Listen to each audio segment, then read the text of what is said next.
Good morning, guys. This is Frederick here. I hope you're all doing fine.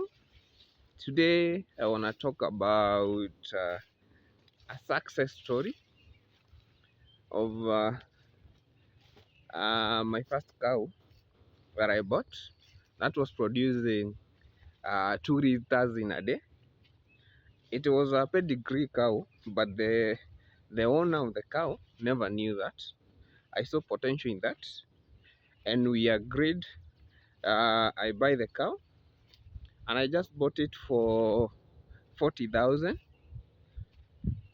Yeah, and with the experience that I had and with the knowledge that I had acquired, it took me just 2 weeks for that cow to shoot from 3 liters to 15 liters. This is a true story, a true story that I'm telling you. From 2 liters to 15 liters in a span of 1 month. It's possible, it's doable. How? How? You ask me how. I did it, and I know you too can do it. So the first thing that I did was the first thing I did was deworming the cow. You might be there, you are feeding the cow, but you might be feeding those worms. The first thing that you need to do for your cow to produce milk, you first of all you deworm. So I bought the cow, I dewormed the cow first, and then I called the vet. We injected multivitamins so that the appetite of the cow can increase. Then I laid down, I transformed the structure of the cow shed and the bedding. The cow used to sleep on stone where it was, but once I bought it, I installed sawdust. So the first thing I did was deworming, injecting multivitamins, and the shed, and then I changed the feeding regime of the cow. The farmer used to feed on banana stems, banana leaves. We had she also used to have napier grass, and sometimes she grazed on the road. So I had to change something, and I had to imply the knowledge that I've gathered. So the feeding regime. So I started feeding the cow slowly by slowly, napier grass I mixed with hay, concentrate. The cow never got any concentrate where it was, so I started feeding it on 4 kgs of dairy meal on a daily basis. I bought a mineral block that I hung on the cow shed, and then I bought minerals. I also bought some other concentrate to fatten the cow. And with time, the cow started gaining weight, started changing. So I went from 2 liters, 3 liters, 5 liters, 7 liters in a day until I went to 15 liters. So this is a true story, and I'm telling this to encourage farmers, to encourage new farmers and upcoming dairy farmers on how you should do it. If I did it, you too can do it. So it is not a miracle, it's not anything of all that. So I also changed I started giving it clean, fresh water each and every day. But if you live in an area where water is chlorinated, that is water from the tap, you have to let that water, you put that water either in a drum or cans, and you wait for like a day, then you feed it to your cows. It's not advisable to feed the chlorinated water to your cows.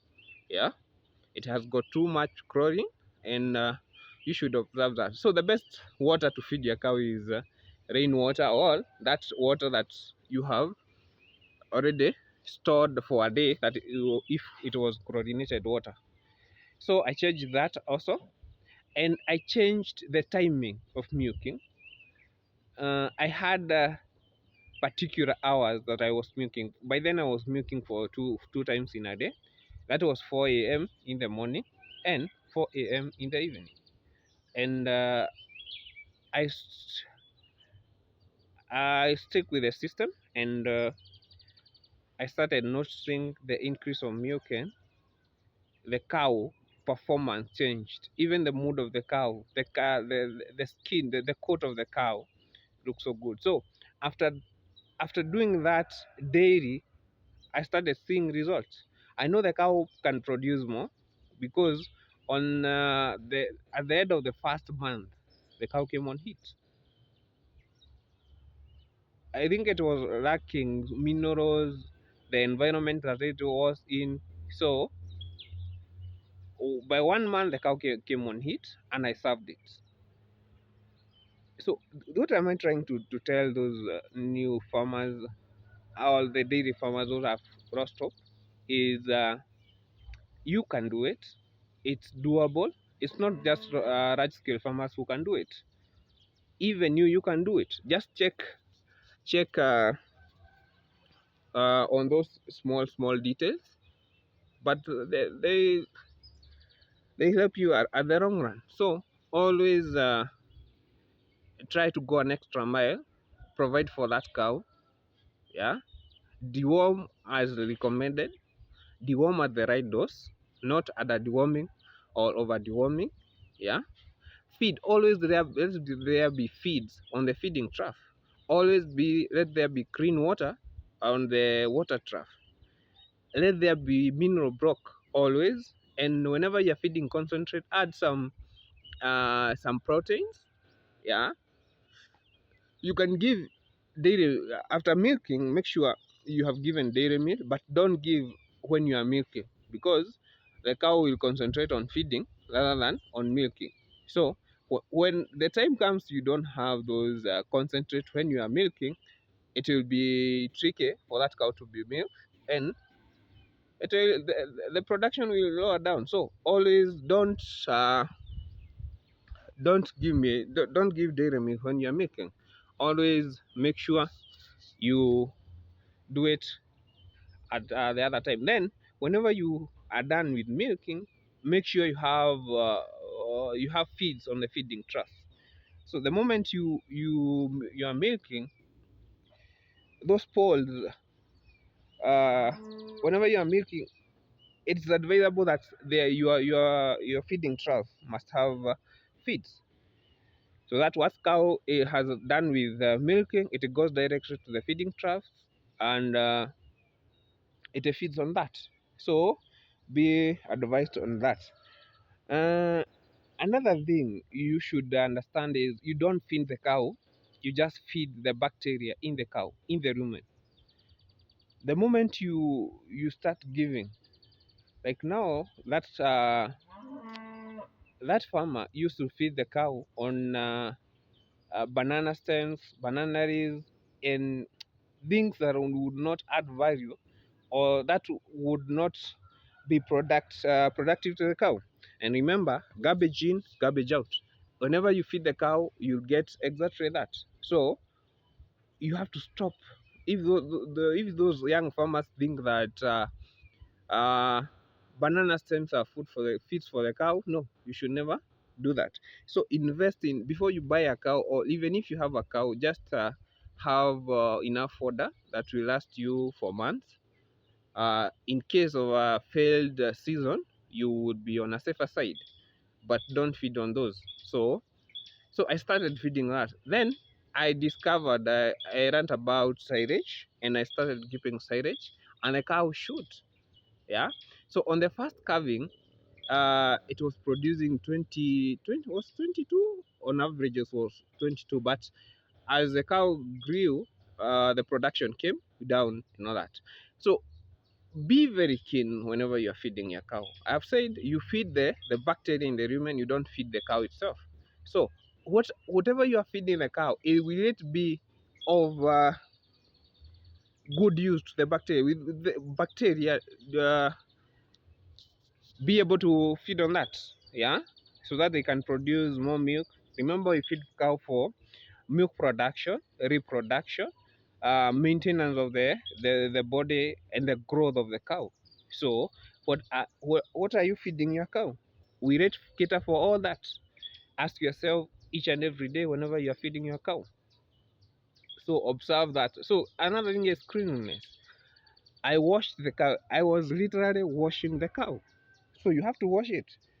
You're using a brush, and but for me, I was okay. I was not spraying. What I did, I bought those acaricides and all that. So I mixed with water, but not directly from the tap. The water that's having chlorine is not advisable that you add your acarites when you want to spray your cows. No, you don't do that. You just leave it for like a day, so that that chlorine would be have gone down and all that. Then you spray it your cow. But me, I don't spray. I used to wash using that, and I added some washing powder, and I brushed the cow. I literally brushed the cow. So I was washing the cow 2 times in a week. And remember, it was a stripping on sawdust. So the cow was very clean. Yeah. And the moment you do that, and we have two types of dewormers. The one that you give, the oral one, and the injectable. So I did both. So that I can change the what the condition of the cow, and it worked. It worked. So even you, well, even if you have a cow that is producing 2 liters and all that, most people don't know if their cows are grade cow, are pedigree, or which stage they are in.